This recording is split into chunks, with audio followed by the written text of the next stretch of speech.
خوش ګرځیا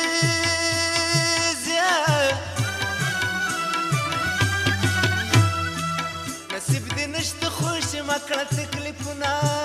چې خدای کوي هغه به کېږي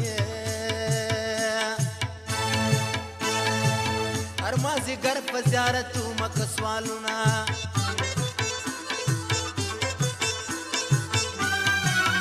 خبرې ټولې د قسمت دي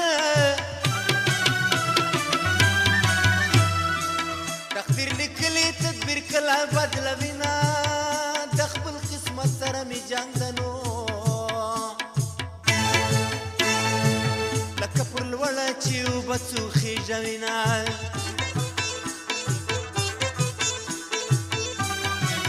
ځواني مې خاورې زړه